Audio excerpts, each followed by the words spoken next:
कुंभ राशि के लोगों के लिए ये जो 7 दिन है ये कैसे होने वाले हैं, क्या ग्रहों की स्थिति है, क्या योग है, क्या चीजें आपके लिए फायदेमंद हैं और किन से आपको सावधानी रखनी है, तो सारी जानकारी विस्तार से मिलने वाली है। सबसे पहले इन जो 7 दिन हैं इनके जो योग बनने वाले हैं, जो ग्रहों की स्थिति रहने वाली है, इसके बारे में बात कर लेते हैं। देखिए, जो तीसरा सप्ताह है, इस तीसरे सप्ताह में काफी कुछ जो ग्रहों की स्थिति है वो बताती है। एक तो जो प्रेम के आकर्षण के कारक ग्रह हैं शुक्रदेव मीन राशि में विराजमान है, और शुक्र के साथ बुध और राहु पहले से ही विराजमान थे, अब सूर्य भी आ चुके हैं। तो शुक्र, बुध, सूर्य और राहु ये 4 ग्रह एक साथ है, जिससे चतुर्ग्रही योग बना हुआ है। और अगर मैं चंद्रमा की स्थिति की बात करूं तो चंद्रमा तुला राशि, वृश्चिक राशि, धनु राशि और मकर राशि इन भावों में सक्रिय रहने वाले हैं इस सप्ताह में। ऐसे में मीन राशि में इन 4 ग्रहों के रहने से एक तो लक्ष्मी नारायण योग बन गया, दूसरा बुधादित्य योग बन गया। देखिए, बुध और सूर्य एक साथ होते हैं तो बुधादित्य योग बनता है। बेशक बुध नीच के हैं, लेकिन उनका तो नीच भंग हो चुका है, तो नीच भंग राजयोग पहले से ही बना हुआ है। और शुक्र है, शुक्रादित्य है, और साथ में मालव्य राजयोग भी बना हुआ है। और इसके अलावा अगर हम कुंभ राशि में शनि की स्थिति को देखें तो अभी शनि और सूर्य पहले एक साथ थे, लेकिन अब शनि अकेले कुंभ राशि में है आपकी राशि में। तो ये आपकी राशि में रहकर शश नाम का राजयोग भी बना रहे हैं। मंगल मिथुन राशि में है। तो इस तरह से योग तो कई बने।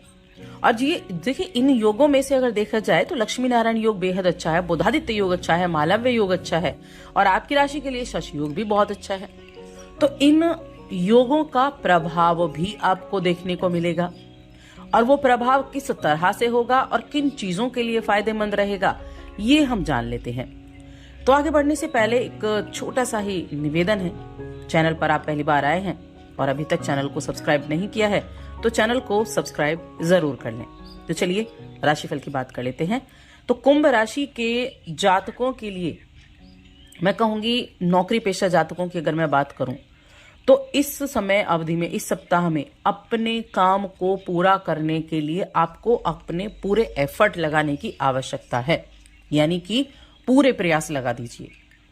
क्योंकि आपके जो उच्च अधिकारी है ना, वो हो सकता है थोड़ा, अगर आपसे किसी तरह की वाद विवाद की स्थिति बनी हो, कुछ आपके ऑफिस में बड़ा एक कॉन्स्पिरेसी चल रही हो, तो आपको थोड़ा सावधानी रखते हुए बस अपना पूरा फोकस करना है कि आपको अपना काम खत्म करना है। और आपको किसी भी मामले में जल्दबाजी में निर्णय नहीं लेना है, वरना बाद में पछताना पड़ सकता है। देखिए, आपके लिए जो है दूसरे भाव में 4 ग्रह एक साथ मौजूद हैं, और दूसरा भाव क्या होता है? दूसरा भाव कुटुंब का होता है, दूसरा भाव वाणी का होता है, दूसरा भाव धन का होता है। अब वहां कौन बैठा है? वहां राहु बैठ गया, वहां सूर्य बैठ गए, वहां बुध भी है और वहां शुक्र भी है। तो इसीलिए ध्यान यही रखना है कि किसी भी काम में कोई जल्दबाजी नहीं करनी है। बोलने से पहले सोच विचार अच्छे से कर लेना है। परिवार के साथ, कुटुंब के साथ अगर बैठते हैं, किसी निर्णय को लेने के लिए आप चल रहे हैं, तो अपनी वाणी पर अच्छे से फोकस करना बहुत जरूरी है। क्योंकि ये सभी ग्रह क्या करेंगे? पहला इफेक्ट तो क्या होगा? कुटुंब पे होगा, वाणी पे होगा। इसलिए इन चीजों की तरफ आपको ध्यान रखना है। बृहस्पति की अगर बात करूं तो चौथे घर में मौजूद है, और बृहस्पति का चौथे घर में रहना आपके लिए बेहद अच्छा है। आर्थिक जीवन के लिहाज से बहुत अच्छा है। इस समय वाहन चलाते हैं, देखिए वाहन चलाते हैं आप, डेली जाते हैं कहीं, तो बस सावधानी रखते हुए आपको चलना है, थोड़ा सावधानी रखनी है। अब घर पर अचानक से कोई जिम्मेदारी आपको मिल सकती है। कोई अचानक से ऐसा रहेगा कि घर परिवार से जुड़ी हुई जिम्मेदारी मिल जाए, जिससे आपने कुछ काम करने के लिए कुछ प्लानिंग की हुई हो, उस प्लानिंग को आपको छोड़ना पड़ जाए, क्योंकि प्लानिंग किसी और चीज की लेकिन करना कुछ और काम पड़ गया। तो इस तरह की चीजें हो सकती हैं।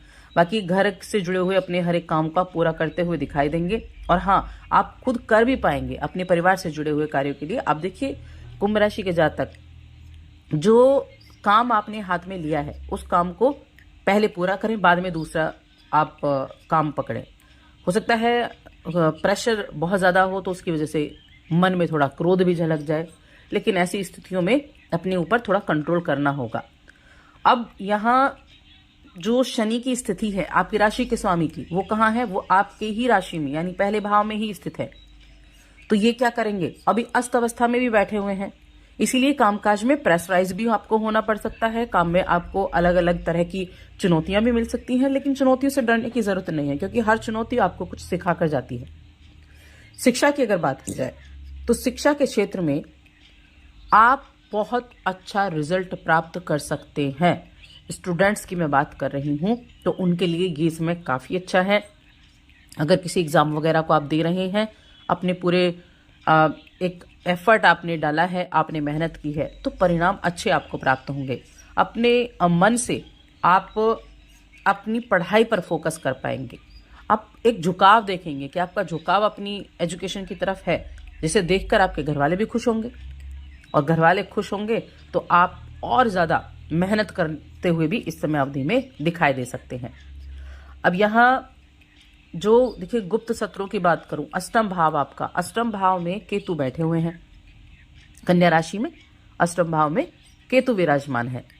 तो जो गुप्त शत्रु है ना, उनसे खूब सतर्क रहने की आवश्यकता है। कई बार पता नहीं होता कि हमारा शत्रु कौन है और मित्र कौन है, और ये चीजें आपके एक तो आपके ऑफिस में आपको ध्यान रखनी है, क्योंकि आपके विरोधी जो है उनको कमजोर बिल्कुल ना समझें, और उनको अपनी जो योजनाएं हैं उनको पता बिल्कुल ना चलने दें। आप क्या करने वाले हैं, आप क्या कर रहे हैं, आप किस काम से जुड़े हुए हैं, किस तरह की किसी बातों का उनको पता ना होने दें। ज्यादा अपनी बातों को लोगों के सामने प्रचार प्रसार ना करें, इस चीज का ध्यान आपको रखना है। अगर आप भूमि भवन की कोई खरीदने बेचने की कोई भी आप योजना बना रहे हैं, आप किसी प्रॉपर्टी को बेचना चाहते हैं या फिर आप किसी प्रॉपर्टी को खरीदना चाहते हैं, तो उसमें भी जल्दबाजी ना करें। कहने का मतलब है किसी भी चीज में जल्दबाजी तो बिल्कुल नहीं करनी है। थोड़ा सोच समझ कर, बैठ कर, सोच विचार कर तब आपको कार्य करना है।